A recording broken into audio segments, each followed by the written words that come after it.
திருச்செந்தூர் முருகன் ஆசியோடு எல்லோரும் நலமுடன் வாழ நவகிரகங்களையும் பஞ்சபூதங்களையும் வணங்கி சரவணபவ பரணி பாரதியின் அன்பான இனிய வணக்கம். செந்தூரான் ஜோதிட நிலையம் மற்றும் தாந்திரிக மையம் நடத்தக்கூடிய இது 2வது கருத்தரங்கம். கொஞ்சம் அப்படியே முடிஞ்ச அளவுக்கு கொஞ்சம் இது மாதிரி இடத்துல எல்லாம் பேசுறதுக்கு கொஞ்சம் தவிர்த்துக்கிட்டீங்கன்னா கொஞ்சம் நல்லா இருக்கும். ஏன்னா நம்ம பேச வர்றது மறந்துடுவோம். இதுதான் விஷயம். எல்லாத்து மாதிரி நான் அதை சாதிப்பேன் இதை சாதிப்பேன் அப்படிங்கிறதெல்லாம் இல்லை. சும்மா பாதியில் வர்றப்ப டக்குன்னு மறந்து போச்சுன்னா நானும் பெப்பேன் தான் முடிச்சிட்டு இருப்பேன். புரிஞ்சுக்கிட்டீங்களா? அது மாதிரி தான். அப்போ இன்னைக்கு 2வது மாத ஒரு அறக்கட்டளை சார்பாக நடத்துறாரு. இந்த கருத்தரங்கம் நடத்துறதுங்கிறது ரொம்ப ரொம்ப சிரமம். நம்மளாம் பார்த்துட்டோம். கிட்டத்தட்ட 3 மாநாடு, ஒரு வெள்ளி விழா, 25வது வெள்ளி விழா, அடுத்தது 36 கருத்தரங்கம் எல்லாம் தாண்டிட்டோம். இதுக்குள்ள எவ்வளவு ரிஸ்க் இருக்குது அப்படிங்கிறது. என்னை கூப்பிட்டா அவங்கள கூப்பிடக்கூடாது, அவங்கள கூப்பிட்டா இவங்கள கூப்பிட்டாது, இவனை கூப்பிட்டா அவனுக்கு பிடிக்காது, அவனை கூப்பிட்டா இவனுக்கு பிடிக்காது. பெரிய அக்கப்போர் தொல்லையா இருக்கும் இந்த கருத்தரங்கம் நடத்துறது. இது எல்லாம் நீ வாழ்க்கையில சந்திச்சுதான் ஆகணும். உன் தலையெழுத்து. வேற வழியில் புலி வாழை பிடிச்சிட்ட விட்டா கடிச்சு கொதறிடும். இது உன் தலையெழுத்து. இது எல்லாம் சமாளிச்சு தான் வரணும்னு நான் கூட ஏற்கனவே சொல்லிட்டேன். அது மாதிரி நீ எதை சொன்னாலும் இந்த காதலை வாங்கி நம்ம எல்லாம் அப்படி தூத்திட்டு போயிட்டே இருக்கணும். அதாவது அரசியல்வாதி மாதிரி ஒரு ஜோதிடர் இருந்தால் தான் இன்னைக்கு இந்த ஃபீல்டில் நினைச்சு நிற்க முடியும். நம்ம முன்னாடியே திட்டுவான், இவன் என்னத்தை செஞ்சான் அப்படின்னு. நம்ம சிரிச்சுக்கிட்டே பண்ணிக்கலாம், நான் பிடிச்சிக்கலாம்னான்ட்டு போயிட்டே இருக்க வேண்டியதுதான். இப்படித்தான் காலத்தை ஓட்டி ஆகணும் இந்த ஜோதிட துறையில். அப்போ இந்த செந்தூரான் அறக்கட்டளையுடைய நிறுவனர் நம்ம மாப்பிள்ளை. நம்ம எல்லாமே இதெல்லாம் எங்களுடைய மாப்பிள்ளை வகையை சேர்ந்த ஆளுக்கு தான் எல்லாமே. மாப்பிள்ளைக்காக ஒரு சிறிய வேண்டுதல் நேற்று வச்சுட்டு வந்திருக்கிறேன் திருச்செந்தூரில். சீனியர் பிரகாஷ், ஏமாப்பிள்ள ஜூனியர் பிரகாஷ் வெகு விரைவில் வரப்போறாரு. அதுக்கு திருச்செந்தூர் முருகன்கிட்ட ஒரு அப்ளிகேஷன் போட்டாச்சு. நீங்களும் உங்களுடைய ஒரு கோரிக்கைகள் இந்த நேரத்தில் நவகிரகங்கிட்டையும் பஞ்சபூதங்கிட்டையும் ஒரு மனசார ஒரு நிமிஷம் வேண்டிக்கிங்க. நம்ம கண்டிப்பாக அடுத்த ஒரு ஜெனரேஷன் நம்ம எதிர்பார்க்குற மாப்பிள்ளை மேலும் திருச்செந்தூர் முருகனோட ஆசையோடும் நவகிரகங்களுடைய துணையோடும் பஞ்சபூதங்களுடைய அருளாசையோடும் என்னுடைய தங்கையும் என்னுடைய மாப்பிள்ளையும் சீரும் சிறப்புமாக இந்த ஜோதிட துறையில் ஜொலிக்க வேணும் அப்படின்னு ஒரு மனசார வேண்டி, நம்ம எப்போ எங்கே போனாலும் ஒரு மரியாதை நிமித்தம் பண்ணுறது என்னுடைய பழக்கம். ஏன்னா மரியாதைங்கிறது கொடுக்கணும். என்னை பொறுத்தளவுக்கு நான் என்ன சொல்கிறேன்னா, இன்னைக்கு ரோட்டில் போகக்கூடிய ஒரு சாதாரண ஒரு காலபைரவர் நம்ம நாயும்போம், அந்த நாய்க்கே போய் மணி அப்படின்னு இப்படி சும்னா தான் அது வாழாட்டுமே தவிர, அந்த இடத்த போய் நீங்கள் எதிர்த்து நின்னீங்கன்னா அது குலைக்கும். அப்போ ஒரு இடத்துல நம்ம மரியாதை என்பது ரொம்ப ரொம்ப முக்கியம். அந்த நிகழ்ச்சி நடத்துகிறவங்களுக்கு நம்ம என்ன பெருசாக தூக்கி கொடுத்துட முடியும்? ஒரு மரியாதை செஞ்சா அப்படின்னோம்னா அது சிறப்பான வாழ்க்கையில் முன்னேற்றத்தை கொடுக்கும். ஏன்னா 10ஆம் இடங்கிறது தான் ஒருத்தருடைய மதிப்பு, மரியாதை, கௌரவம், புகழ், அந்தஸ்து, இதை மீண்டும் தன்னுடைய கர்மத்தை நீக்கக்கூடிய ஸ்தானம் இந்த 10ஆம் இடம். அதனால தான் ஒருத்தருக்கு மதிப்பு மரியாதை கொடுத்துக்கிட்டு இருக்கக்கூடிய விஷயத்துல கர்மம் நிகழாம நடக்கலாம். அப்போ மாப்பிள்ளைக்கு நம்ம பொன்னாடையும் சந்தோஷ் ஒரு சந்தன மாலையும் வாங்கிட்டு இல்லையா, அதை கொண்டு வாங்க. மாப்பிள்ளை ஒரு சின்ன ஒரு மரியாதை, அன்போடு ஏற்றுக்கொள். ரைட்டு, சிறப்பு. இரு மாப்பிள்ளை.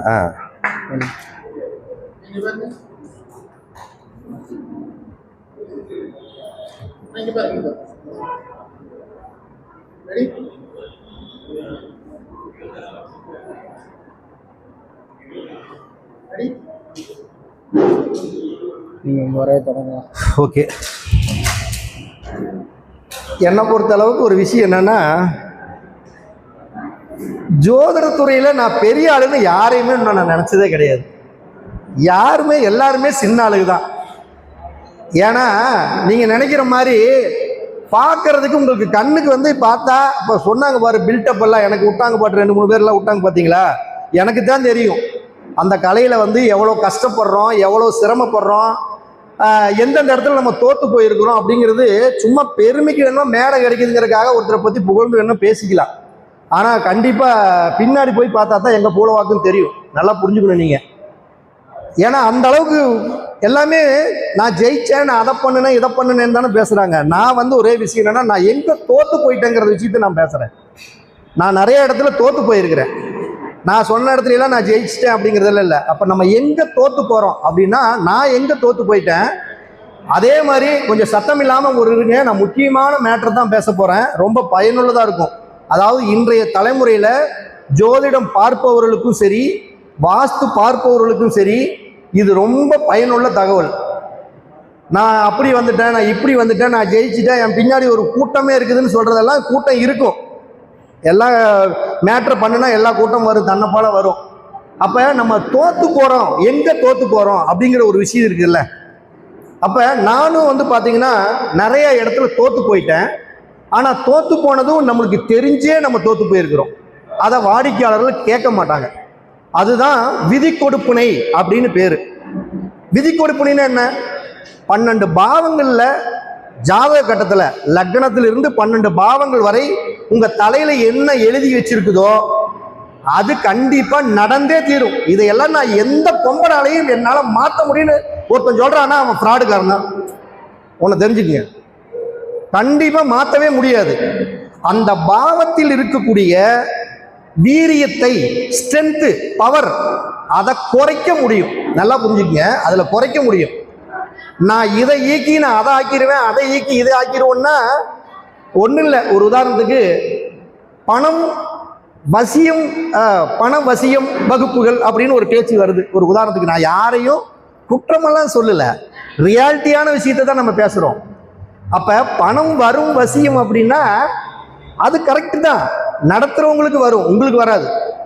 புரியுதுங்களா? நடத்துகிறவங்களுக்கு வரும். அதை கரெக்டாக காய நிவர்த்தி தான் பண்ணிகிட்டு இருக்கிறாங்க. அப்போ நம்மளுடைய தலையில் என்ன எழுதியிருக்குதுன்னு முதல்ல பாருங்க. இந்த தலையில் எழுதியிருக்கிற விஷயத்த கொஞ்சம் குறைச்சி நம்ம வாழ்க்கை தரத்தை உயர்த்திக்கலாம். அதே மாதிரி கிரகங்கள் உனக்கு என்ன கொடுக்கணும்னு நினைக்குதோ, கிரகங்கள் கொடுப்பதை எவனாலும் தடுக்கவே முடியாது. கிரகங்கள் தடுக்கணும் என்பதை எந்த ஜோதிடனாலும் கொடுக்க முடியாது. இதுதான் உண்மை. நீங்க எழுதி வச்சுக்கீங்க, மாற்றமே இல்லை. இதை விட்டுட்டு நான் அதை பிடிங்கிடுவேன் இதை பிடிங்கிடுவேன்னெல்லாம் நம்ம ஜாலியாக தான் பேசுகிறேன். நீங்கள் நம்ம தப்பாக யாரையுமே சொல்லலை. இதுதான் மக்கள் நீங்கள் புரிஞ்சுக்கணும். இங்கே ஜோதிடரும் இருக்கிறீங்க, ஆடியன்ஸும் இருக்கிறீங்க, வீடியோவை பார்க்கக்கூடிய மக்களும் இருக்கிறாங்க. ஏன்னா நான் பேசுறது எப்பயுமே ரஃப் அண்ட் டப்பு விழிப்புணர்வாக தான் இருக்கும். நான் பேசுகிற பேச்சே விழிப்புணர்வு சார்ந்த பதிவு தான் பேசுவேன், இல்லைன்னா நான் பேச மாட்டேன். அதனால என்னை நிறைய பேர்த்துக்கு பிடிக்காது. பிடிக்குமாம்மா உனக்கு? சரி, எங்கள் ஊருக்காரம்மா, பக்கத்து ஊருக்காரம்மா, அதனால என்ன பிடிக்கும். ஏன்னா எனப்புள்ளி இல்லை, எங்களுக்கு ஒரே ஒரு ஆறு ஒன்று தான் குறுக்க, அதனால என்ன பிடிக்குது. ஏன்னா பிடிச்சாகணுமே, இல்லைன்னா நாளைக்கு நான் பிடிக்காம போயிட்டேன்னா நம்மளுக்கு இங்கே பக்கத்து ஊருக்காரங்க தான் ஆகுவாங்க என்னைக்கு. அப்போ கிரகங்கள் என்ன சொல்லுதோ, ஜாதகங்கள் என்ன சொல்லுதோ, 12 விதி கொடுப்பினை என்ன சொல்லுதோ அதுதான் நம்ம தலையெழுத்து பிரகாரம் நடக்குமே தவிர நாம் விதியை வெல்ல முடியாது. அதை மனசுல எல்லாரும் நல்லா பிக்ஸ் பண்ணி வச்சுக்கோங்க. நான் விதியை வெல்றேன்னு சொல்லி கொண்டு போய் இக்கட்டான சூழ்நிலையில மாட்டிக்காதீங்க. அப்படி நீங்க மாட்டிக்கிட்டு நான் அதை பண்றேன் இதை பண்றேன்னு ஒரு தவறான செய்கையில எதையாச்சும் ஒரு பணத்தையோ இல்லை யாருக்காச்சும் ஒரு துன்பத்தையோ விளைவிச்சிங்க அப்படின்னா அத்தனை விஷயங்களும் தங்களுடைய குடும்பத்தை தான் சாருமே தவிர நிச்சயமா நம்ம நல்லா இருப்போம், நம்ம பையில பணம் இருக்கும், எல்லாம் இருக்கும், அடுத்த தலைமுறையினருக்கு ஏதோ ஒரு ப்ராப்ளத்தில் சிக்கிக்குவாங்க. அதை நம்ம கொஞ்சம் கருத்துல கவனம் கொண்டுக்கிட்டோம். இப்போ நம்ம எங்க தோத்தோம் அப்படிங்கிற விஷயம் வேணுமல்ல. ஒரு நடந்த உண்மை சம்பவத்தை நான் ஒரு பாடமா உங்களுக்கு சொன்னா புரியும். இப்ப யாரை கேட்டாலுமே நம்ம ஒரு தப்பாவெல்லாம் பேசல, நீங்க தப்பாவும் மனசுக்குள்ள வச்சுக்கூடாது. நீங்க இந்த தமிழ்நாட்டில் யாரு ஜோதிடம் பார்க்குறவங்களா இருந்தாலும் அந்த விளம்பர பலகையில பார்த்தீங்கன்னா போட்டிருக்கும், என்ன பாரம்பரிய ஜோதிடம், கேபி ஜோதிடம், தாம்பூல பிரசன்னம், வாஸ்து, எண்ரேகை, கைரேகை, நியூமராலஜி, போனது வந்தது கிடைச்சது எல்லாத்தையும் போட்டு வச்சிருப்பாங்க. ஆனா அவங்களுக்கு தெரிஞ்சது 2 தான். கவுண்டமணி சொல்ற மாதிரி தெரிஞ்சதை செய்யுங்கடா, தெரியாததை செய்யாதீங்கடா அப்படிங்கிறத என்னோட பாயிண்ட். யாரை கேட்டாலுமே எனக்கு வாஸ்து தெரியும், வாஸ்து என் பையனுக்கும் தெரியும், என் பிள்ளைக்கும் தான் தெரியும், உங்களுக்கு தெரியும். ரோட்டில் போகிற டிச்சல்றவனை கேட்டாலும் வாஸ்து தெரியும். என்ன, சமையல் ரூம் அக்னி மூலையில் இருக்கணும், படுக்கை அறை தென்மேற்கு மூலையில் இருக்கணும், மற்ற கிணறு வந்து கிணறு தண்ணி இதெல்லாம் ஈசானிய மூலையில் இருக்கணும். இதுதான் வாஸ்து, அவ்வளோதான், முடிஞ்சு போச்சு. இதுக்கு என்ன புதுசாக வாஸ்து? ஒன்றுமே தேவையில்லை. இது வந்து எல்லாருமே சொல்லுவாங்க. நான் ஒரே ஒரு சேலஞ்சு மட்டும் என்ன சொல்கிறேன்னா, வாஸ்து பார்க்கறதுங்கிறது அது அல்லங்க. நான் வாஸ்து பார்க்குறோம்னா யாரை நான் முழுசாக ஏற்றுக்குவேன் அப்படின்னா, ஒரு சொட்ட காடு, ஒரு 10 சென்டோ 20 சென்டோ இல்லை ஒரு 50 சென்டோ, ஒரு ஏக்கர். அந்த ஒரு ஏக்கருக்குள்ள ஒருத்தர் கொண்டு போய் விட்டுறணும். யாரு? நான் வாஸ்துல வல்லவர் நல்லவர் அப்படிங்கிறவர் போய் விட்டா, அந்த ஒரு ஏக்கருக்குள்ள எந்த இடத்துல, அந்த ஒரு ஏக்கருக்குள்ள எந்த இடத்துல வீடு கட்டுனா அவங்க எனர்ஜி பவரோட நல்லா இருக்க முடியும் அப்படிங்கிறத ஒன்றை தேர்ந்தெடுத்து கொடுக்கணும் ஃபர்ஸ்ட். ரெண்டாவது, அந்த இடம் தெய்வ நடமாட்டம் உள்ள இடமா அல்லது பிரேத சாபம் பெற்ற இடமா இல்லை ஏதாச்சும் செய்வின கோளாறு இது மாதிரி சம்பந்தப்பட்ட தோஷம் பெற்ற இடமா அப்படின்னு சொல்ல தெரியணும். மூணாவது, அந்த இடத்துல எப்படிப்பட்ட வீடு, கிழக்கு பார்த்த வீடா, வடக்கு பார்த்த வீடா, மேற்கு பார்த்த வீடா, தெற்கு பார்த்த வீடா, எப்படி வீடு கட்டணும் அப்படிங்கக்கூடிய அந்த கரெக்டாக ஃபாலோஸ் திசைகளுடைய 360 டிகிரியில் எந்த டிகிரியை பார்த்து அந்த வீடு கட்டுனா மிகப்பெரிய யோகத்தை கொடுக்கணும்னு தெரியணும். அடுத்தது, அந்த வீட்டுக்காரங்க ஒரு ஐடியா வச்சிருப்பாங்கல்ல. எல்லாருமே இன்னைக்கு ஒரு கணவன் மனைவி இவங்க எல்லாமே வீடு கட்டுறப்ப என்ன பண்ணுவாங்க, பேப்பர் எடுத்துக்கிட்டு கட்டமாக போட்டு வைப்பாங்க. இது பெட்ரூம், ஹாலு, கிச்சனு, டைனிங்கு, போனது வந்ததுன்னு அவங்க ஒரு படத்தை 10 படத்தை போட்டு வைப்பாங்க. இது சந்தோஷமான விஷயம். ஏன்னா இப்படித்தான் நீங்க இருக்கணும்னு நான் சொல்றேன். நீங்க ஒன்று புரிஞ்சுக்குங்க, வாஸ்து பார்க்க வர்றவங்க காசு வாங்குறாங்கல்ல, வேலை வாங்கி கத்துக்குங்க. வாடிக்கையாளர்கள் வந்து போட்டு அவங்கள புழிஞ்சு எடுத்துருங்கன்னு சொல்றேன். சும்மா அந்த அறகுறையா போன உடனே 15 நிமிஷத்துல வாஸ்து பாட்டுட்டு வர்றதுனால தான் ஈஸியா வாஸ்துன்னு போய் பண்ணிட்டு வந்துடுறாங்க. ஒரு 3 மணி நேரம் ஆகும். நான் தான் சொல்றேன், குறைஞ்சதும் ஒரு வாஸ்து பார்க்கறதுனா, நான் விஷயத்துக்காகவே சொல்லல, விழிப்புணர்வுக்காக தான் சொல்றேன். குறைஞ்சதும் 3 மணிலிருந்து 4 மணி நேரம் ஆகும். ஒரு விசிட்டு வந்து ஒரு வீடியோ ஒரு வீட்டை வந்து பண்ணி கொடுக்குறதுனா 3 மணிலிருந்து 4 மணி நேரம் ஆகும். அப்ப இருந்தால் தான் முழுசா வாஸ்து பண்ணவே முடியும். நாலாவது, அவங்க என்ன மாதிரி கட்டம் போடுறாங்களோ அந்த கட்டத்துக்கு ஒரு மேப் போட்டு கொடுக்கணும். வாஸ்து பார்க்குறவங்க போன உடனே இந்த மூலையில் இதை மாற்று, இந்த படிக்கட்டை இடி, அதை தூக்கி இங்கே வை, இங்கே தூக்கி வைன்னு இது நீங்களே சொல்லலாங்க. நான் சொல்றது, நான் தான் சொல்றேன், 1 மணி நேரம் இதே இடத்துல நான் சொல்றதை மட்டும் 1 மணி நேரம் கேளுங்க, நீங்க வாஸ்து நிபுணர். நான் ஸ்ட்ராங்கா அடிச்சு சொல்லுவேன். ஏன்னா அந்த அளவுக்கு எனக்கு அந்த தொழில் மேல நம்பிக்கை இருக்குது. அதை வச்சுட்டு ஒண்ணுமே பண்ண முடியாதுங்க. அது ஒரு முக்கியமான ஆலிட்டிலாம் போனீங்கன்னா கழுத்து அறுத்துருவாங்க. அப்ப அந்த வீடு மேப் போட்ட தெரியணும் உங்களுக்கு. அந்த வீடு வந்து வாஸ்துப்படி மேப் போட தெரியணும். மேப் போட்டதுக்கு அப்புறம் அவங்களுக்கு என்ன திசை தலைவாசல் வச்சு தெரியணுங்கிற அளவுக்கு ஜாதகத்தை தெரியணும். அதுக்கப்புறம் அந்த வீட்டுடைய ஒட்டுமொத்தமான மனையடி சாஸ்திரங்கள் தெரியணும். வாஸ்துலேயே வந்து இருக்கிறதுலேயே 25% மட்டும்தான் வாஸ்து, மிச்ச 75% மனை அடி சாஸ்திரத்துடைய அளவுகள் தான் ரொம்ப ரொம்ப முக்கியம். அப்ப அந்த வீட்டுக்கு கட்டடத்துடைய நீளங்கள், கட்டடத்துடைய அகலங்கள், உள்ளளவுகள், வெளியளவுகள், தலைவாசல் எங்க வைக்கணும், ஜன்னல் எங்க வைக்கணும், ஜன்னல் எப்படி வைக்கணும், ஜாதக பிரகாரம் எத்தனை பண்ணணும், நட்சத்திர பொருத்தம், ஆதாய பொருத்தம், கண பொருத்தம், யோகி பொருத்தம், வசிய பொருத்தம், இது மாதிரி 15 பொருத்தங்களை எல்லாம் வச்சு செட் பண்ணி யார் ஒருவர் அதே இடத்துல அந்த வீட்டுக்கு சதுரிச்சு கொடுக்குறான்னு நீங்க கேள்விப்பட்டிருப்பீங்க. ஒரு கட்டடத்தை மார்க்கிங் அப்படிம்பாங்க. அந்த மார்க்கிங்கை ஃபினிஷிங் பண்ணி யார் கொடுக்குறாங்களோ அவங்கள தாங்க நான் வாஸ்து நிபுணர்னு ஏற்றுக்குவேன். மற்றவங்களெல்லாம் நான் யாரையும் வாஸ்து நிபுணர்னு ஏற்றுக்கவே மாட்டேன் நான்.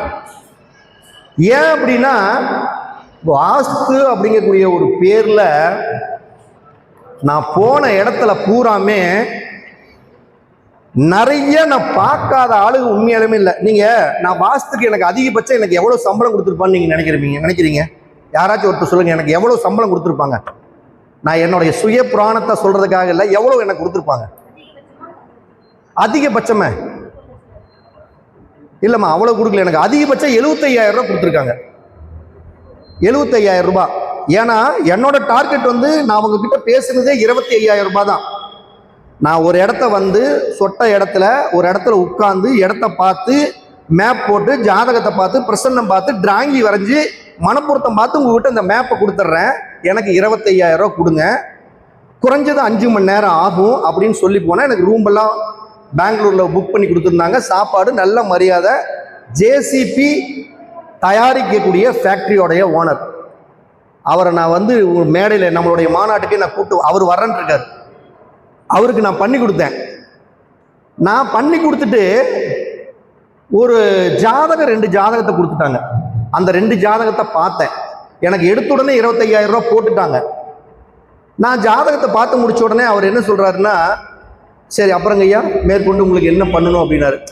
நம்ம தான் இங்கே ஏற்கனவே வாங்கி தின்னுட்டோம், நல்லா புரிஞ்சுக்கங்க. ஏற்கனவே 25,000 ரூபா வாங்கி தின்னுட்டோம், அக்கௌண்ட்ல போட்டாங்க. ஏதோ ஒரு 2,000மோ ஒரு 3,000 ரூபா கிடைச்சா எனக்கு போதும். எந்த 2 ஜாதகத்தை பார்த்துருக்கோம்ல, ஒரு ஜாதகத்துக்கு ஒரு 2,000 செலவு 4,000 ரூபா கிடைச்சா போதும், ஒரு 5,000 ரூபா கொடுத்தா போதும் அப்படிங்கிற ஐடியாவில் தான் இருந்தேன். எல்லாம் பண்ணி முடிச்சுட்டு அவர் இப்படி ஜோப்பை தட்டி ஒரு 2 கதையை எடுத்தாப்புல. இது வந்து திருச்செந்தூர் முருகன் மேலே சத்தியமாக நடந்த கதையை தான் பேசிக்கிட்டு இருக்கிறேன். இந்த மேடை கிடைக்குதுங்கிறதுக்காக தன்னை தானே பில்டப் பண்ணுறதுலாம் கிடையாது. அந்த கட்டில் ஒரு 50,000 ரூபா ஒரு கத்தையும் ஒரு 25,000 ரூபா ஒரு கத்தையும் அதை எடுத்து எண்ணி 75 ரூபா எனக்கு கொடுத்தாப்புல. ஏன்னா 75,000 ரூபாய் என் தொழிலுக்கு கொடுத்து நான் பார்த்ததே இல்லை. ஏன்னா அந்த ஆள் நம்மளை நக்கல் பண்ணுறானா இல்லை தொழிலை நம்மளை கேவலப்படுத்துறாப்புலையா இல்லைனாலும் ஏதோ டெஸ்ட் பண்ணுறாப்புலையா அப்படிங்கிறது எனக்கு ஒரு, ஏன்னா என் கெப்பாசிட்டி எனக்கு தானே தெரியும். அதாவது அதுக்கப்புறம் என்ன கெப்பாசிட்டிங்கிறத நீங்கள் புரிஞ்சுக்கணும். அப்போ அந்த 75 ரூபாய் கொடுத்துட்டு ஐயா எதுக்குங்க ஐயா அப்படின்னு, இல்லை பரவாயில்ல வச்சுக்கினாரு. இல்லைங்க ஐயா பரவாயில்லைங்க அவ்வளோவா வேணாங்க, எனக்கு சும்மா நீங்கள் பார்த்து கொடுங்கன்னு சொன்னால் நான் 5,000 ரூபா கொடுங்கன்னு கேட்கல. ஏன்னா 75,000 பார்த்து கொடுங்கன்னா ஒரு 10,000 ரூபாச்சு கொடுப்பாங்க, இல்லை இந்த 25 ரூபாய் மட்டும் கொடுப்பாங்கன்னு ஐடியாவில் நீங்கள் பார்த்து கொடுங்க. இல்லைப்பா நீ வச்சுக்கப்பா நாங்கள். இல்லைங்க ஐயா வேணான்னு, இல்லை வச்சுக்கேன்னு சொல்லிட்டு ஏன் இந்த 75,000 உங்களுக்கு கொடுக்குறேன் தெரியுங்களா அப்படின்னா, சொல்லுங்க அப்படின்னா. சென்னையிலேயே இருக்கிறதுலையே பேர் சொன்னா தரம் எளிதில் விலகுங்கிற மாதிரி ஒரு வாஸ்து, நான் பேரை சொல்ல விரும்பல, இந்த இடத்த சொல்லக்கூடாது. நான் அந்த வாஸ்துடைய மெயின் கேப்டன் வந்தாரு, இடத்த பார்த்தாரு, 2 தடவை நடந்தாரு, இந்த மூலையை பார்த்தாரு, இந்த மூலையில பார்த்தாரு. இந்த இடத்துல வீடு வந்து கட்டலாம், கிழக்கு பார்த்து கட்டலாம், இது வந்து ஒரு குறிப்பிட்ட அளவு நீங்க என்ன சாதாரணமா வச்சு இன்ஜினியர் பார்த்து போட்டுக்குங்க பிடிச்சிக்குங்க ஓகே அப்படின்ட்டு போனாரு. அதிகபட்சம் என்னோட இடத்துல இருந்தது 15 நிமிஷம் தான். நான் கொடுத்த சம்பளம் அவருக்கு 1,00,000 ரூபாய் அப்படின்னாரு. அப்படியே நான் ஒரு நிமிஷம் ஆடி போயிட்டேன். 2வது இன்னொரு அம்மா, உங்களுக்கு பார்த்தா தெரியும், அப்படி வாட்ட சாட்டமா அப்படி கிச்சனுக்கு ஸ்டேஜில் வந்து நின்று அப்படி கும்முன்னு இருக்கு அந்த அம்மா வாஸ்துல. அந்த அம்மாவை அவங்க தம்பி வீட்டுக்கு கூட்டி வந்திருக்காங்க, அவங்க ஃபேமிலியா எல்லாம் இருந்தாங்க. அந்த அம்மா காரை விட்டு கூட இறங்கலையா, நின்று பார்த்து இப்படி இப்படின்ட்டு சொல்லிட்டு போனதுக்கு 35,000 ரூபாய் காசு கொடுத்தாங்களாம். ஏங்க இது மாதிரி பார்த்துட்டு போன 15 நிமிஷத்துக்கு ஒரு ஆளுக்கு 1,00,000, இப்படி பார்த்துட்டு திரும்பின ஆளுக்கு ஒரு 35,000, 1,50,000 ரூபா இந்த வீட்டுக்கு நாங்கள் கொடுத்துருக்குறோம். நீங்க வந்து இத்தனையும் போட்டு கொடுத்து எனக்கு மன நிறைவா சொன்னீங்க பாத்தீங்களா, அதுக்கு தான் 1,00,000 ரூபாய். நாங்க 25,000 ஒரு 75,000 என் வாழ்க்கையில நான் நம்புற மாதிரி இல்லை. இதான் படுத்துக்கு தூங்குனா கனவு கண்டனான்னு தெரியல. அப்ப என்னன்னா தொழிலுக்கு மரியாதை இருக்குது அப்படிங்கிறது தான் விஷயம். என்னைக்குமே நல்ல தொழிலுக்கு மரியாதை இருக்குது. அப்ப இத்தனையும் செய்ய முடியுமா அப்படின்னா நிச்சயம் செய்ய முடியும். நீங்க வேணும் டெஸ்ட்டுக்கு வேணுமா என்ன யூஸ் பண்ணி பாருங்களேன், விளம்பரத்துக்கு வேணுமா என்ன யூஸ் பண்ணிக்கலாம், நான் பெருமைக்கு யூஸ் பண்ணிக்கலாம். ஏன்னா நான் கெஞ்சுறதே வந்து பார்த்தீங்கன்னா, நான் முருகன்கிட்டையா இருந்தாலும் யார்கிட்டையா இருந்தாலும் நான் கெஞ்சுவேன். எனக்கு இந்த தொழிலில் எப்படியோ ஒன்று நான் ஃபஸ்ட்டு நான் நினைக்கிறதே என்ன தெரியுங்களா, ஒரு இடத்துக்கு கால் எடுத்து வச்ச உடனே நான் கால் எப்படியோ தெரிஞ்சோ தெரியாமலோ உன்னை நம்பி வச்சுட்டேன். இந்த இடத்துல இவன் எவ்வளோ அயோக்கியத்தனம் பண்ணியிருந்தாலும் சரி, எப்படி மோசமாக போயிருந்தாலும் எப்படியாவது உன்னை தூக்கி விட்டுருன்னு வேண்டுவேன், கெஞ்சுவேன் நான். ஏன்னா அவன் தான் ஜெயிச்சிட்டான்னா நான் ஜெயிச்ச மாதிரி, புரியுதுங்களா? அப்ப வாடிக்கையாளர்களுக்கு நம்ம வேண்டுதல் வைக்கணும், கெஞ்சணும். யாருக்கிட்ட? நவகிரகங்கிட்டையும் பஞ்சபூதத்திட்டையும் நம்ம வேண்டுனாத்தான் அவங்களுக்கு ஒரு நல்ல பலனே கிடைக்கும். அப்ப நம்ம இந்த வாஸ்துல எங்க தோத்துட்டோம் அப்படிங்கிற ஒரு விஷயத்துக்கு இதை பேசுறதுக்காக தான் அதை பேசிக்கிட்டு இருக்கிறோம். இந்த தொழிலுக்கு வேல்யூ இருக்குன்னு இங்க பாருங்க, ஜோதிடம் முக்கி முக்கி சொன்னீங்கன்னு வச்சுக்கோங்க, 3/4 மணி நேரம் எவ்வளவு கொடுப்பாங்க? 2000 ரூபாய் கொடுப்பாங்க. 2000 ரூபாய்க்கு சங்கு அறுத்துருவானுங்க. கேள்வி அந்த அளவுக்கு அறுத்துருவாங்க. 2000 ரூபாய் வாங்குறதுக்குள்ள தொண்டைக்கு இந்த அம்மாவெல்லாம் பேச்சுன்னா ரத்தம் வரும். பாருங்க, நான் பேசுறப்ப எனக்கே பல்ல கடிக்கிறேன்னா இந்த அம்மாவெல்லாம் பேசுனா ரத்தம் வரும். ஆனா வாஸ்து தொழிலுங்கிறது அப்படி இல்லைங்க. அழகா ரசிச்சு ஒரு பொட்டை பிள்ளை அப்படி நீவி கொடுக்குற மாதிரி அழகா நீவி கொடுத்து அழகா ஜோடிச்சு நம்ம அந்த மேப்பை போட்டு அவங்களுக்கு அப்படியே அதெல்லாம் எடுத்து சொல்றப்ப ஒரு சுகம் வரும் பாருங்க. உண்மையாலுமே இந்த நம்ம ஒரு மேப்பை போட்டு அவங்க கிட்ட அதை கொடுத்து நம்ம இந்த டெலிவரி பண்றப்ப உண்மையாலுமே 16 வயசு பிள்ளை அப்படியே காதலிக்கிற மாதிரி அழகான ஒரு ஃபீலிங் வரும். சத்தியமா சூப்பரா இருக்கும். அந்த நேசிச்சு செய்யணும், செஞ்சோம்னா அவ்வளவு டேஸ்டா இருக்கும் அந்த தொழில். அப்ப நான் ஒருத்தருக்கு என்கிட்ட வர்றாங்க, ஒரு வாடிக்கையாளர் வீடு கட்டலான்னு கேட்குறாங்க. நான் சொல்கிறேன், என்ன சொல்கிறேன், இடத்துக்கு போகிறோம். இடத்துக்கு போன உடனே ஃபஸ்ட்டு நான் இடத்துடைய டைரக்ஷனை பார்ப்பேன். இந்த இடம் கிழக்கு பார்த்து கட்டுறதுக்கு சிறப்பாக, வடக்கு பார்த்து கட்டுறதுக்கு சிறப்பாக, மேற்கா தெற்கா சிறப்பா அப்படிங்கிறது பார்ப்பேன். அந்த டைரக்ஷனை முதல்ல எடுத்து வச்சுக்கிட்டு 2வது பிரசன்னம் போட்டு பார்ப்பேன். அந்த பிரசன்னத்தில் இந்த 4ஆம் வீடு அப்படிங்கக்கூடிய அந்த நிலம் வீடு அப்படிங்கக்கூடிய ஸ்தானத்தோடு ஏதாவது ராகு கேது அல்லது மாந்தி அல்லது இந்த கவிப்பு ஏதாச்சும் ஒரு விதத்தில் உள்ளேயோ உள்கட்டத்திலேயோ வெளிக்கட்டத்திலேயோ எங்கேயோ லிங்க் ஆகிறாங்களா, இல்லை கரண்ட்ல நடக்கக்கூடிய பிரசனத்துடைய புத்தி இந்த 4ஆம் பாவத்துக்கும் ஏதாவது கனெக்டட் வருதா அப்படின்னு பார்த்துட்டு அந்த இடத்துல தோஷம் இருந்தால் அந்த தோஷத்தை நிவர்த்தி பண்ணாமல் வீடு கட்டுறதுக்கே சொல்லவே மாட்டேன். அந்த தோஷத்தை நிவர்த்தி பண்ணிட்டு 3வது ஜாதகத்தை பார்ப்பேன். இப்ப தோத்த விஷயத்தை தான் அந்த இடத்த சொல்லிட்டு இருக்கிறேன். பார்க்கிறப்ப லக்னம் கன்னி லக்னம் 3ஆம் இடத்துல புதன் இருக்கிறாரு. புதன் என்ன நட்சத்திரத்தில் இருக்கிறாரு அப்படின்னா அனுச நட்சத்திரத்தில் இருக்கிறாரு. அனுசங்கிறது யாரோடைய நட்சத்திரம்? சனியோட லட்சணம். இது அது கன்னி லக்னத்துக்கு 5 கூடையவனுடைய நட்சத்திரத்திலையும் 6ஆம் இடத்து அதிபதியோட நட்சத்திரத்திலையும் தான் இருக்கிறாங்க. இது ஓகே தானே? உங்களுக்கு யாருக்கு டவுட் இல்லையில? கன்னி லக்னம் 3ல புதன், நல்லா புரிஞ்சுக்கங்க. 5ஆம் இடத்து அதிபதியான சனி 6ஆம் இடத்து அதிபதியான சனியோட நட்சத்திரத்துல இருக்குது. அப்ப கன்னி லக்னத்துக்கு 5ஆம் இடத்து அதிபதி யோகாதிபதி தானே, யோகாதிபதியோட நட்சத்திரத்துல தானே இருக்குது. அதே மாதிரி 6ஆம் இடம் கடன் வாங்கி வீடு கட்டலாமல்ல. நான் வேண்டவே வேண்டான்னு சொன்னேன். ஏன்னா 3ஆம் இடத்தில் இருந்து ஒரு கிரகங்கள் புத்தி நடக்கும் பொழுது 4ஆம் இடம் வேலை செய்யாதுங்க. நல்லா புரிஞ்சுக்குங்க. எப்பயுமே ஒரு பாவம் செயல்படும் பொழுது அதுக்கு அடுத்த பாவம் செயல்படாதுங்க. இன்னும் சிம்பிளா சொல்ல போனோம்னா, ஒருத்தருக்கு 5ஆம் இடம் செயல்பட்டு இருக்குது, 5ஆம் இடத்துல ஒரு கிரகம் நின்று செயல்பட்டு இருக்குதுன்னா அவன் வேலைக்கு போக மாட்டானுங்க, ஊரை சுத்திட்டே இருப்பானுங்க. அப்படி வேலைக்கு போனாலும் உருப்படி அவனுக்கு பணம் வராது. இங்க 2 நாளைக்கு வேலை, அங்க 2 நாளைக்கு வேலை, அங்க 2 நாளைக்கு வேலை சுத்துவான். அதுதான் ஒரு பாவம் செயல்படும் பொழுது அதுக்கு அடுத்த பாவம் செயல்படாது. ஒருத்தருக்கு 6ஆம் இடத்துடைய கிரகத்தோட புத்தி நடக்கும் பொழுது எது செயல்படாது? 7 திருமணம் நடக்காதுங்க. ஏன்னா 7ஆம் இடத்துக்கு 6ஆம் இடம் 12ஆம் இடம். அப்ப 6ஆம் இடத்தோட புத்தி நடக்கும் பொழுது அவன் எந்நேரமும் வேலை வேலை, தொழில் தொழில், பணம் பணம், காசு காசு, மணி மணி, துட்டு துட்டுன்னு இதுலயே அவனோட புத்தி போறப்ப என்ன ஆகும்னா அவன் திருமணத்தை பத்தி நினைக்கவே மாட்டான். கொண்டாட்டி மாமா ஏய் போடி அந்த பக்கம்பா, நீ ஒன்றும் இல்லை. 6ஆம் பாவத்தோட புத்தி நடக்கும் பொழுது எப்பயுமே இந்த கணவன் மனைவிக்குள்ள ஒரு அன்பு பரஸ்பர ஒற்றுமை இருக்காது. ஏன்னா அவன் தான் 5 மணிக்கு மளிகை கடை நிற்கிறவன், 6ஆம் பாவம் வேலை செய்கிறவன் 5 மணிக்கே கடை நிற்கிறவன், 12 மணிக்கு கடையை சாத்திட்டு வீட்டுக்கு போய் படுக்கிறவன். போய் மாமா அப்படின்னா கம்முன்னு இருக்கணும், எதையும் பேசக்கூடாது. இங்கே அவன் ஆடி போய் அலண்டு போய் ஏகப்பட்ட பிரச்சனையோட வந்திருக்கிறான். இங்க மாமா ஓமா அப்படிங்கிறான் அப்படின்னா அப்ப என்னன்னா அவனுடைய தாட் எண்ணங்கள் அனைத்தும் 6ஆம் இடத்திலேயே குறிக்கோளாக இருக்கும். அவனுக்கு தேவை பணம், வேலை, காசு, இதுலயே என்ன இருக்கும். அப்ப 6ஆம் இடம் வேலை செய்யும் பொழுது எது செயல்படாது? 7ஆம் இடம் செயல்படாது. 9ஆம் இடம் செயல்படுது, எது செயல்படாது? 9ஆம் இடத்தோட புத்தி நடக்கிறப்ப 10ஆம் இடம் செயல்படாது. அவன் வேலைக்கு போக மாட்டான். கோயிலில் போய் தின்ன தூங்கி பையன் புளிசோறு செந்தில் சொன்ன மாதிரி காலையில் 6:15 மணிக்கு திருச்செந்தூர் முருகன் கோயிலுக்கு போனால் சுட சுட பொங்கல், கறிவேப்பில்லை, அதே மாதிரி மிளகு போட்டு அப்படியே நெய்யோட தக தக தக தகன்னு இருக்கும். இதில் ஒரு குண்டா உனக்கு, இதில் ஒரு குண்டா எனக்கு. இப்படித்தான் அவனுடைய வாழ்க்கை முறை போயிட்டு இருக்கும். அப்ப ஒரு பாவம் செயல்படும் பொழுது நீங்க புரிஞ்சுக்கிறது, இதுல 3 கண்டென்ட் இருக்குது. ஒரு பாவம் செயல்படும் பொழுது அதற்கு அடுத்த பாவம் செயல்படாது, இதுதான் கோரிக்கை. அப்ப 3ஆம் இடம் ஒருத்தனுக்கு செயல்படுதுன்னா எது செயல்படாது? 4ங்கக்கூடியது என்ன?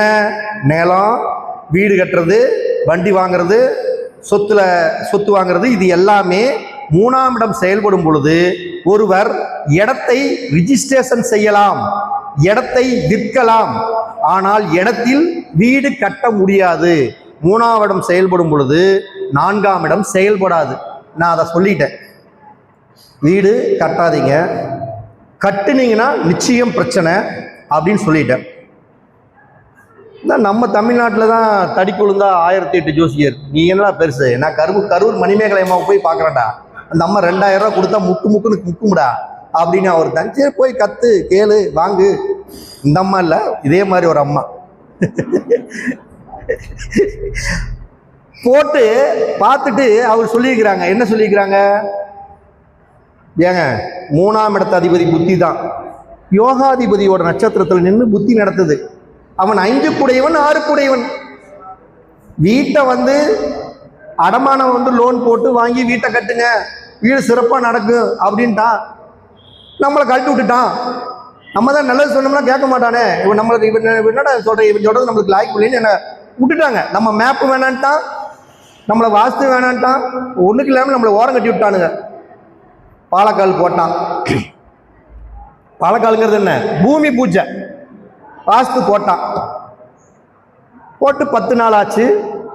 நானும் சரி ஒருவேளை நம்ம தப்பா சொல்லிட்டோமோ, நம்மளுடைய மார்க்கெட் இவ்வளோதானோ நம்ம அப்படின்னு நானும் கொஞ்ச நாள் பார்த்தேன். 20 நாள் ஆச்சு, 30 நாள் ஆச்சு, 60 நாள் ஆச்சு, 90 நாள் ஆச்சு. 90 நாளைக்கு மேலே பூமி பூஜை வேலை செய்யாது. சரி ஏதோ வேற அப்படியே லைட்டாக விட்டு கேட்டேன், ஏதாச்சும் பிரச்சனையா என்னன்னு. இல்லை வீடு என்னன்னு தெரியல, இனப்புலி தகராறு வந்துருச்சு அப்படின்னா. என்ன இழப்புலி? புதன் காலச்சக்கரத்தில் 3ஆம் இடம். புதன்னாவே எப்பயுமே இந்த பத்திரம் ரிஜிஸ்ட்ரேஷன். இனப்புலிக்காரன் உன் இடத்துல என் இடம் 4 அடி இருக்குதுன்ட்டான். இந்த பஞ்சாயத்தே ஓடிட்டு இருக்குது 4 மாசம் 5 மாசம். வீடும் கட்ட முடியல, ஒன்றும் கட்ட முடியல. 5 மாசம் 6 மாசம் ஆகுது. கடைசி வரைக்குமே அந்த புத்தி முடிய வரைக்கும் அவனால் வீடு கட்ட முடியவில்லை. அந்த இடத்துல நான் தோத்து போயிட்டேங்கிறது நம்ம சொல்லி அவன் கேட்கலையேன்னு நான் தோத்து போயிட்டேன். அப்ப என்ன நீங்க புரிஞ்சுக்கணும்? 3ஆம் இடம் செயல்படும் பொழுது இந்த 4ஆம் இடங்கக்கூடிய இந்த விஷயங்கள் ஜோதிட ரீதியாக ஜோதிடம் பார்ப்பவர்கள் நீங்கள் எப்பொழுதுமே உங்களுடைய ஜாதகத்துல ஒரு வாடிக்கையாளர்கள் உங்ககிட்ட வீடு கட்டலான்னு கேட்கறாங்கன்னா அந்த கிரகம் நின்ற சாரநாதன் நல்லா புரிஞ்சுக்குங்க. 3ஆம் இடத்திலிருந்து ஒரு கிரகம் புத்தி நடத்தினாலும் வீடு கட்ட வேணாம்னு சொல்லிருங்க. அல்லது எந்த கிரகம் வேணுமாலும் புத்தி நடக்கட்டுங்க, அந்த கிரகம் 3ஆம் இடத்து அதிபதியோட சாரம் இது பெற்றிருந்தாலும் நீங்க வீடு கட்ட வேணாம்னு துணிஞ்சு சொல்லிருங்க. தாராளமா சொல்லலாம். அப்படி ஒருத்தன் வீடு கட்டுறான்னா ஒரே விஷயத்துல கட்டுவான். எப்படி கட்டுவான்? ஐயோ அம்மான்னு நினைச்சு கட்டுவான். எப்படின்னா ஐயோ அம்மா ஏண்டா இந்த வீட்டை கட்டணும் அப்படின்னு ஒருத்தன் புலம்பிக்கிட்டு வீடு கட்டுவானா தவிர சந்தோஷமா வீடு கட்டவே முடியாது. நான் அவங்ககிட்ட சொல்றேன், இப்படி வீடு கட்டினீங்கன்னா உனக்கு பக்கத்துல இனப்புலி பிரச்சனை வரும், அடுத்தது இந்த இடத்துல நடப்பாதை இருக்கும்னு சொல்லுவான். இத்தனையும் சொல்றேன். அதே மாதிரி அந்த 3.5 அடி 4 அடி இது எனக்கு சொந்தங்கிறான். இது எல்லாம் கட்ட பஞ்சாயத்து வச்சு அதுக்கப்புறம் தான் அந்த வீடு வேலை அப்படிங்கிறதே நடக்குது. அப்ப நீங்க என்ன தெரிஞ்சுக்கணும்னா, ஜோதிடம் வேற இல்லை, வாஸ்து வேற இல்லை. ஜோதிடமும் வாஸ்துவும் ரெண்டும் அப்படியே ஒவ்வொரு கண்ணு மாதிரி தான். இன்னும் கூட விஜயகுமார் உலக குருஜியோட பாணியில் சொன்னா, ஜோதிடம் என்பது மனைவினா வாஸ்து என்பது கொழுந்தி அப்படிங்க வேண்டியதானா? ஓ நீங்க சொல்லியா? அப்ப சும்மா ஒரு காமெடிக்கு தான் சொன்னேன். ஏன்னா சும்மா நம்ம என்னடா இதையே பேசிட்டு இருந்தோம்னா ஒரு மாதிரியா போயிடும். அப்ப ஜோதிடம் எப்படி வாஸ்தும் ரெண்டையும் மிங்கிள் பண்ணியே கொண்டுட்டு போயிட்டு இருக்கணும். அப்ப ஒரு வாஸ்து நம்ம பார்க்கறோம் அப்படின்னோம்னா நீங்க எப்படி ஜெயிக்க முடியும் அப்படின்னா, எப்பயுமே நீங்க வாஸ்துல ஜெயிக்கணும்னா 2 பேர் ரொம்ப ரொம்ப முக்கியம். யார் 2 பேரு? மணிமேகலை மாவும் உலகுருஜியுமா? இவங்களை கொண்டு போனா நம்ம ஜெயிக்க முடியாது. நம்மளுக்கு வாஸ்தே தெரியல, ஜோதிடம் தெரியலன்னு சொல்லி எப்படியோ ஒன்று பில்டப் பண்ணி வாய்ஸா மாத்திரி அவங்க கிட்ட அதிகம் அல்ல, நம்மளை தோக்கடிச்சிருவாங்க. அப்ப இந்த மாதிரி ஆளுகிட்ட எல்லாம் அப்படி நேக்கா வெளியில வந்துட வேண்டியதுதான்.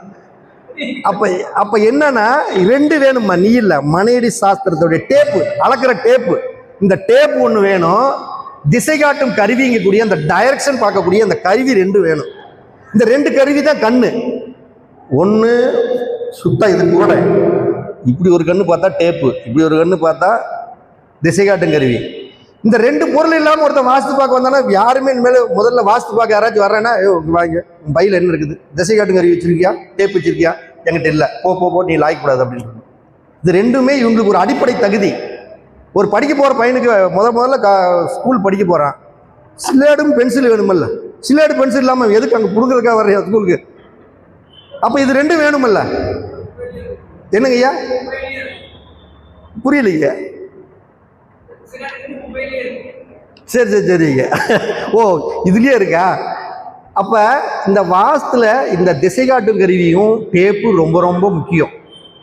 அப்ப இந்த திசை காட்டும் கருவி கொண்டு வச்சு நம்ம பார்க்கும் பொழுது அந்த திசையானது எப்பயுமே இந்த உச்சம் இல்லை, நீச்சம் இல்லை, ஆட்சி இல்லைன்னு ஒரு கோஷ்டி சொல்லும். இங்க உச்சமோ நீச்சமோ என்னமோ எல்லாம் முன்னோர்கள். இப்ப நானெல்லாம் புதுசாக கண்டுபிடிச்சிட்டு வரல, எல்லாம் கண்டுபிடிச்சி வச்சுட்டு போயிட்டாங்க. ஒரு விஷயத்த தெரிஞ்சுக்கங்க, ஜோதிடமா இருக்கட்டும், வாஸ்துவா இருக்கட்டும், எந்த இதா இருக்கட்டும், எந்த கொம்பனும் கண்டெல்லாம் பிடிக்கவே இல்லை.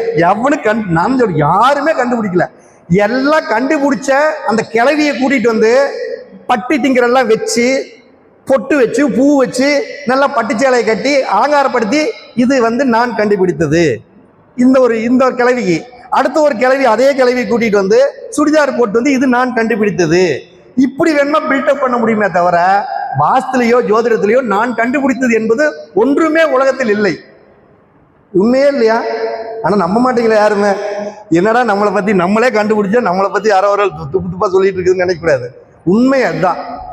அப்ப நம்ம ஒரு விஷயத்த போலிகளை நம்பி எப்பொழுதும் ஏமாறக்கூடாது. பார்க்கறதுக்கு நான் தான் சொல்றேங்க, நாகபாம்பு பார்க்கறதுக்கு இருக்கிறதுலே செம்ம ஃபிகர்.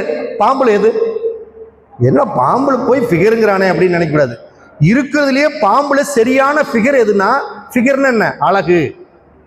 தப்பா எடுக்கக்கூடாது, ஃபிகர்னா அழகு.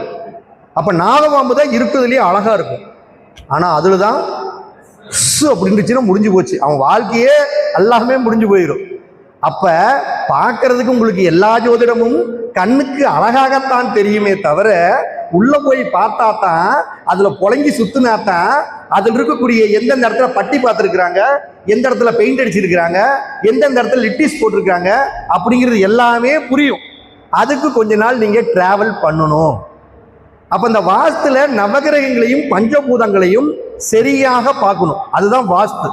அப்ப நவகிரகங்களையும் பஞ்சபூதங்களையும் நீங்க எப்படி பார்க்க முடியும் அப்படின்னா, இன்னைக்குமே இந்த ஜோதிடத்துல 2 டிபார்ட்மெண்ட் சொல்றாங்கல்ல, திருக்கணித பஞ்சாங்கம், வாக்கிய பஞ்சாங்கம். இந்த மாதிரி இன்னும் அதுக்கு தீர்வே இல்லை. இந்த 10 பொருத்தமும் பக்காத பொருத்தத்துக்குமா, பக்காத பொருத்தமா பக்குவமான பொருத்தமா, ஏதோ ஒண்ணு. இந்த பொருத்தத்துக்கு இன்னும் தீர்வு இல்லை. இது தீர்வு எப்பயுமே கிடையாது, அதை ஒண்ணு தெரிஞ்சுக்கங்க. இதுக்கு தீர்வே கிடையாது. காலத்துக்கும் இன்னொரு 30 வருஷம் கழிச்சு இதையே புலம்பிட்டு தான் இருப்பாங்க. இதையே தான் இன்னும் 30 வருஷம் கழிச்சும் புலம்புவாங்க. அடுத்த தலைமுறை புலம்பிக்கிட்டே தான் இருக்கு.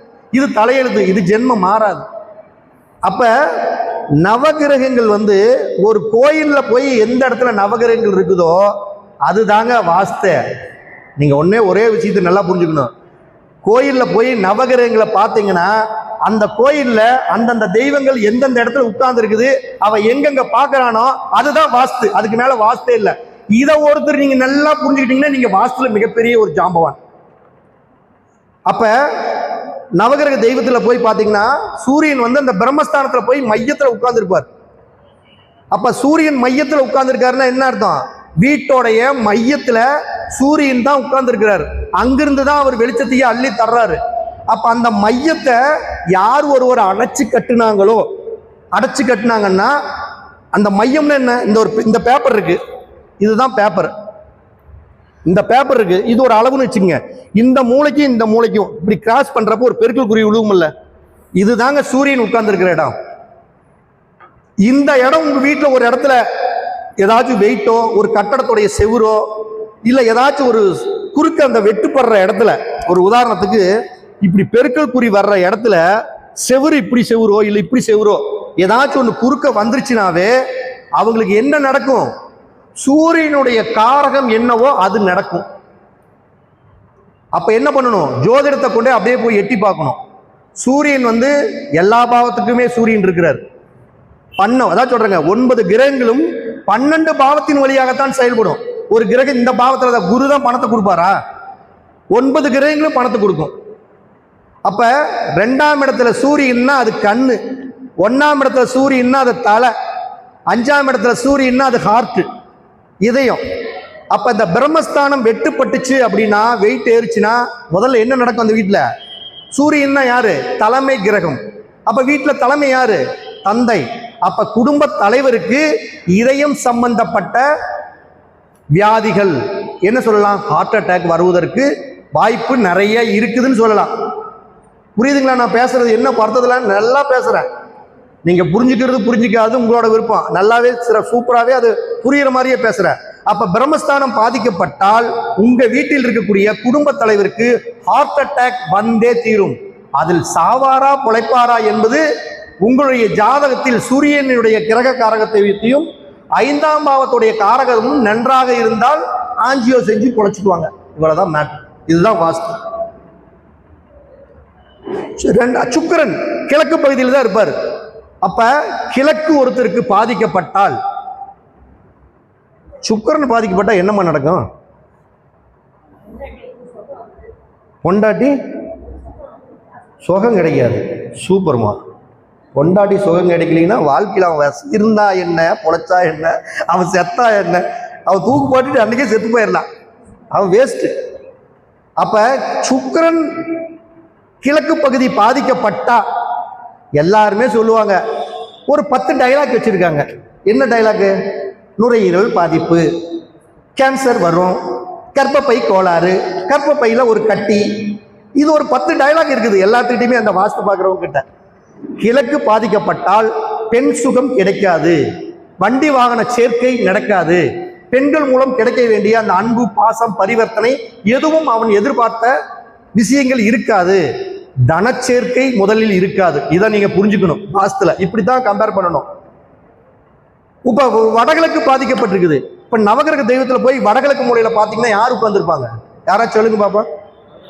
புதன் உட்கார்ந்துருப்பாரு. வடகிழக்கு மூலை புதன். புதன்னா யாரு? எல்லாம் நம்ம என்ன சொல்லுவோம்? கிரகத்துல புதனை சொல்லுவோம். நம்ம சும்மா உறவுகள்ல சொல்லுங்க, அறிவெல்லாம் சொல்ல வேணாம். மாமன்.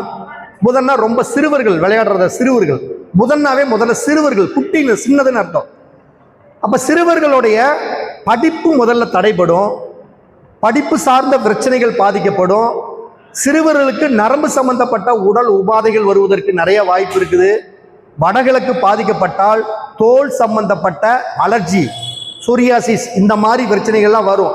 அதற்கு உங்களுடைய ஜாதகத்தில் 3ஆம் பாவமும் புதனும் எப்படி இருக்கிறது என்பதை தெரிந்து கொண்டுதான் அங்க நீங்க சொரியாசிஸ் வருதா இல்ல கை கால் உடையுதா அப்படிங்கிறதெல்லாம் நீங்க மேட்ச் பண்ணி சொல்லணும். அதே மாதிரி தென்கிழக்கு மூலை நவகிரகம் இருக்கக்கூடிய தெய்வம் சந்திரன். அப்ப தென்கிழக்கு மூலை இப்ப வடகிழக்கு பாதிக்கப்பட்டுச்சுன்னா என்னையா பாதிக்கப்பட்டுச்சு என்ன பாதிக்கப்பட்டுச்சு? வடகிழக்கு மூலை பாதிக்கிறதுனா வடகிழக்குங்கிறது ஒரு சிம்பிளா சொல்ல போனா இந்த டோட்டல் பூமியோடைய 23 டிகிரி பள்ளமான இடம் தான் வடகிழக்கு. பள்ளமான இடம். அப்ப அந்த இடம் எப்படி இருக்கணும்? பள்ளமா இருக்கணும். மேடா இருந்தா அது தப்புன்னு அர்த்தம். பள்ளமா இருக்கிற இடத்துல குழி நோட்டுனா தண்ணி வருமா? அப்ப தண்ணி அங்க இருக்கணும். அந்த இடத்துல நெருப்பு இருக்கக்கூடாது. வடகிழக்கு மூலை அப்படிங்கிறது அது பஞ்சபூதங்கள்ல நீர் தத்துவம் உள்ள இடம். அப்ப நெருப்பு சம்பந்தப்பட்ட விஷயங்கள் எது எது அந்த இடத்துல இருக்கிறதோ அது அத்தனையும் பாதிப்பு அப்படின்னு அர்த்தம்.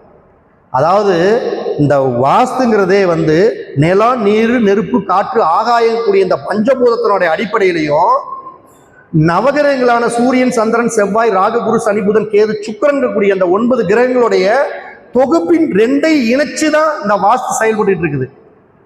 அப்ப இந்த வடகிழக்கு பாதிக்கப்பட்டா அப்படின்னா மச்சுப்படி வர்றது, லெட்டின் குழி வர்றது, அந்த இடத்த குழி உழுகாம மேடா போறது, இல்ல மலையா இருக்கிறது, அந்த இடத்த உயரமான மரங்களை வைக்கிறது, இது எல்லாமே குழந்தைகளுடைய வளர்ச்சியை பாதிக்கும், படிப்பை தடை பண்ணும். தென்கிழக்கு மூலை அப்படிங்கிறது சந்திரனுடைய மூலை. அப்ப சந்திரன் என்பது வீட்டுடைய குடும்ப தலைவி. சந்திரன் என்பது உணவு. அப்ப குடும்ப தலைவிக்கு அந்த வீட்டில் பிரச்சனையை கொடுக்கும், நீரிழிவு நோய் சம்பந்தப்பட்ட பாதிப்புகளை கொடுக்கும். குடும்ப தலைவி அப்படிங்கக்கூடிய விஷயத்தில் வயிறு ரீதியான ப்ராப்ளங்களை நிச்சயமா கொடுக்கும். அதெல்லாம வீட்டில் இருக்கக்கூடிய குடும்ப தலைவிக்கு மன அழுத்தம் அதிகமா இருக்கும். எந்நேரம் டென்ஷன் டென்ஷன், தலைவலி தலைவலி, இது மாதிரி புலம்பிக்கிட்டே இருக்கும். நீ புலம்புற வீட்டில் லேடிஸ் குடும்ப தலைவி புலம்புதுன்னா அந்த வீட்டில் அக்னி மூலை பால்ட்டுன்னு அர்த்தங்க. அதே மாதிரி தென்மேற்கு மூலை பாதிக்கப்பட்டால் அப்படின்னா தென்மேற்கு மூலையில யார் உட்கார்ந்து இருக்கிறாங்கன்னு தெரியணுமே. தென்மேற்கு மூலையில யார் உட்கார்ந்துருக்காங்க? ராகு பகவான் தென்மேற்கு மூலையில உட்கார்ந்து இருக்கிறாரு. பாம்பு உட்கார்ந்து இருக்குது தென்மேற்கு மூலையில. போனீங்கன்னா என்ன கொத்திப்புடும். அப்ப அந்த தென்மேற்கு மூலையில அது வந்து இருக்கிறதுலயே மேடான பகுதி. அப்ப அந்த இடத்துல மேட்டுக்கு பதிலாக பள்ளம் இருந்தால் அது தப்புன்னு அர்த்தம். நல்லா புரிஞ்சுக்குங்க. அந்த இடம் மேடான இடம், அந்த மேட்டான இடத்துல மேடு வராம பள்ளமா வந்துடுது. பள்ளம்னா என்ன? இடம் அந்த மூளை பள்ளமா போயிடுறது. அந்த இடத்துல ஒரு கிணறு வெட்டிடுறது, ஒரு போர் போட்டுறது, இல்லை செப்டிக் டேங்க் போட்டுறது, இப்படி உயரமான மரங்கள் இல்லாமல் அந்த பூமி வந்து பள்ளமா போயிடுறது. இது எல்லாமே பாதிப்பு அப்படின்னு அர்த்தம். ஒரு உதாரணத்துக்கு தென்மேற்கு மூலையில ஒரு கிணறு ஒருத்தர் வீட்டில் வெட்டி வச்சிருந்தாங்க. அது பழங்காலத்து கிணறு, அது ரொம்ப நாளா தண்ணி இருந்துகிட்டே இருக்குது. இந்த மாப்பிள்ளை முடிச்சிடலாமா? இல்லை ஒரு 5 நிமிஷம் முடிச்சிடுறேன் 5 நிமிஷத்துல. இந்த தென்மேற்கு மூலையில அந்த மூலையில போடக்கூடாதுமா. செப்டிக் டேங்க் போடுறதுக்குனே ஒரு விதிவிலக்கு இருக்குது. இப்படி தான் போடணும், இந்த இடத்துல தான் போடணும்னு. எப்பயுமே வடக்கு கிழக்கு அந்த சைடுல தான் போடணும் செப்டிக் டேங்க். தெற்கு மேற்கு சைடில் போடவே கூடாது.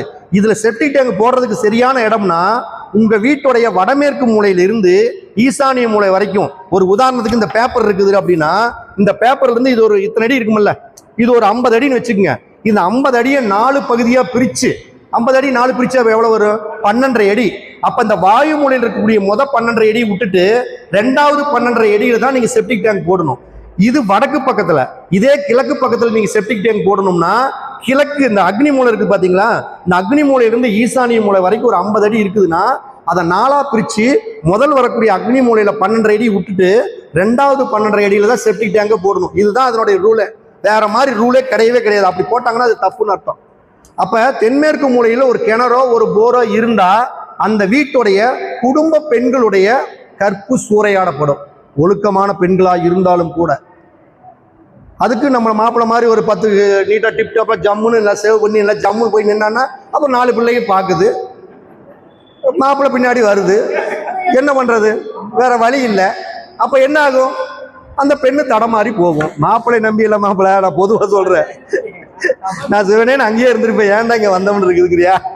அப்ப என்னன்னா தென்மேற்கு மூலை பாதிக்கப்பட்டால் ஒழுக்கம் ஆணாக இருந்தா பெண் பொட்ட பிள்ளை இல்லைன்னா அந்த பிரச்சனை. பிள்ளைகளாம் நல்லாத்தமா இருக்கும். அந்த காரக கிரக வேலை செய்யுமா? சிம்பிளா சொல்ல போனா ராகு என்ன பண்ணுவான்? ராகு என்ன பண்ணுவான்? அவன் எல்லா வேலையும் பண்ணுவான். சிம்பிளா சொல்ல போனா ராகு எல்லாமே பண்ணுவான். தண்ணி, பீடி, சிகரெட்டு, போதை அனைத்துமே பண்ணுவார். அவர் காஸ்ட்லியா பண்ணுவார். கேது கொஞ்சம் காஸ்ட்லி குறைவா பண்ணுவார்.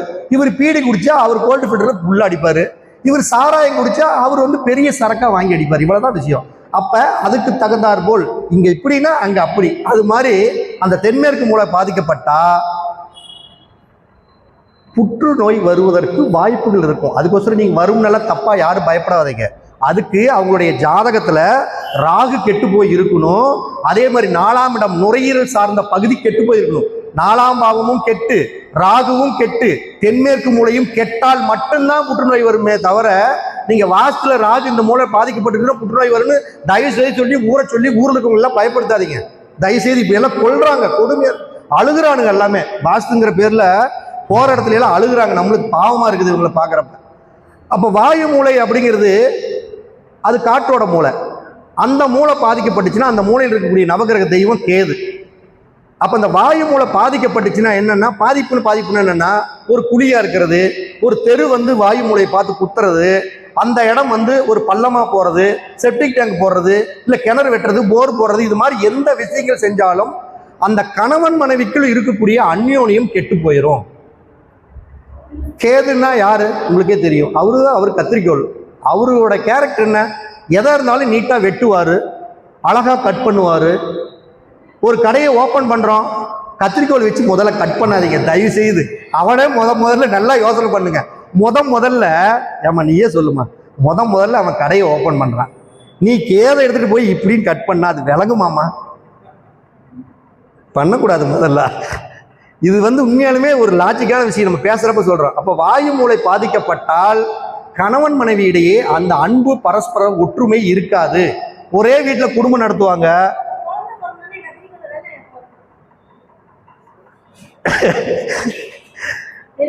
பரஸ்பர ஒற்றுமை இருக்காது. சொல்லுவாங்கல்ல, நானும் எங்க வீட்டுக்காரரு பேசியே 2 வருஷம் ஆகுது, எப்படிமா இந்த பையன் பிறந்தான்? அது ஆண்டவன் கொடுத்தான், எனக்கு என்ன தெரியும் அப்படின்னா, எப்படி தெரியும்? ஆண்டவன் எங்க கொடுத்தியா? பண்ற அயோக்கியத்தனம் கூட இவங்க 2 பேரும் பண்ணிவிட்டு ஆண்டவன் கொடுத்தான்னு தப்பா சொல்லி கொடுறது. அப்ப வாயு மூளை பாதிக்கப்பட்டால் கண்டிப்பா அந்த ஊடுருவல் அப்படி என்பது சிறப்பாக இருக்காது. வடக்கு திசை பாதிக்கப்பட்டுருச்சு. வடக்கு இருக்கக்கூடிய தெய்வம் யாரு? குரு பகவான். பணம் பாதுகாக்க முடியாதுங்க, தங்க நகைகளை பாதுகாக்க முடியாதுங்க. கண்டிப்பா தங்க நகைகள் பாதிக்கப்படும், அடமானத்துக்கு போகும், கடன் மேல் கடன், வட்டி மேல் வட்டி, வட்டி கட்டி வட்டிக்கு வாங்கி வட்டி கட்டுறது, இது எல்லாமே வடக்கு பாதிக்கப்பட்டால் நடந்தே தீரும். தெற்கு பாதிக்கப்பட்டால் நிர்வாக திறமை இருக்காது, குடும்பத் தலைவர் நசிஞ்சு போவார். குடும்பத் தலைவர் எவ்வளவுதான் சம்பாதிச்சாலும் பொருளாதார ரீதியாக பாதிப்புகளை அடைய முடியாது. மேற்கு சனி நல்ல மேற்கு பாதிக்கப்பட்டுருச்சு அப்படின்னா, அவங்க ஒரு பெரிய பிசினஸ் பண்றாங்கன்னா நல்ல வேலையால் அமையாது. வேலையால் இவனை தூக்கி போட்டு சாப்பிட்டு ஏமாத்திட்டு போயிடுவான். இப்படி நவகிரகங்களையும் பஞ்சபூதங்களையும் ஜோடி சேர்த்தி அழகா நம்ம வாஸ்து பார்த்தா மட்டும்தான் அந்த வாஸ்துல இருக்கக்கூடிய கம்ப்ளைண்ட் என்னன்னு கண்டுபிடிச்சி அவங்களுக்கு சொல்லி அவங்களுடைய வாழ்வாதாரத்தை ஜெயிக்க வைக்க முடியுமே தவிர, நம்ம வாஸ்து கற்றுக்கிட்டோம், ஜோதிடம் பார்த்துக்கிட்டோம் அப்படின்னா, ஜோதிடர்லாம் நம்ம கடவுள்னு எல்லா பக்கம் சொல்லிட்டு இருக்காங்க. நான் சொல்லுவேன், ஜோதிடர்லாம் இருக்குதுலயே அடிமுட்டாள் அப்படின்னு தான் சொல்லுவேன் நான். எப்படி ஜோதிடர் கடவுளாக முடியும்? நம்ம எப்படி ஜோதிடர் எப்படி கடவுளாக முடியும்? நம்மளும் மனுஷன் தான். ஏன் அப்ப நீ ஜோதிடர் தானே, நீ கடவுள் தானே? ஏன் நம்ம வீட்டுல ஒரு கெட்டது நடக்கிறது இல்லையா? இல்ல பிரச்சனை வர்றது இல்லையா? இல்ல தடுக்க வேண்டியதானே? நீ நிறுத்த வேண்டியதானே? பணம் சம்பாதிக்கிறது எல்லாம் பண்ண வேண்டியதானே? இங்க பணம் வர்ற வழி, பணம் புடுங்குற வழின்னு சொன்னா இவங்க எல்லாமே பண்ணிட்டு இவங்க வசதி இல்லாம தான் இருக்கிறாங்க. நல்லா புரிஞ்சுக்கங்க. வசதி வரும் வாய்ப்பு அப்படின்னா அது நம்ம பண்ணி பார்க்கணுமில்ல. நம்மளே பண்ண முடியல, நம்ம எப்படி அடுத்தவங்களுக்கு பண்ண முடியும்? அப்ப விதியை மதியால் வெல்லலாம் அப்படிங்கிறத விட நம்மளுடைய அறிவை பயன்படுத்தி அந்த பாதிப்புகளை குறைத்து கொள்ளலாம். இதுதான் நம்ம தெரிஞ்சுக்கக்கூடிய விஷயமே. நீங்க இவ்வளவு நேரம் ரொம்ப நேரம் அதிகமாகிடுச்சுன்னு நினைக்கிறேன் மாப்பிள்ள. இருந்தாலும் சரி, இருந்தாலும் நம்மளுடைய உரையை நம்ம நிறைவு பண்ணிக்கலாம். அப்போ நீங்கள் வாஸ்து பார்க்குறீங்கன்னா தயவு செய்து போய் வாடிக்கையாளர்களுக்கு கொஞ்சம், அதாவது வாஸ்து பார்க்க போனாலும் சரி, ஜோதிடம் பார்க்க போனாலும் சரி, உண்மையாக அவங்ககிட்ட கொஞ்சம் நடந்துக்குங்க தயவு செய்து. நம்ம தர்மத்தின் வழி செல்ல செல்ல கண்டிப்பாக கர்மத்தின் வழி குறையும் அப்படிங்கிறது தான் நம்மளுடைய தாரக மந்திரமே. அப்போ தர்மத்தின் வழி செல்ல செல்ல கர்மத்தின் வழி குறையும் அப்படிங்கக்கூடிய அற்புதமான தகவலோடு மீண்டும் ஒரு அழகான அடுத்த தருணத்தில் உங்களை சந்திக்கிறேன். சந்திக்கும் வரை விடைபெறுவது சரவணபவ பரணி பாரதி. அனைவருக்கும் வணக்கம், அனைவருக்கும் வாழ்த்துக்கள்.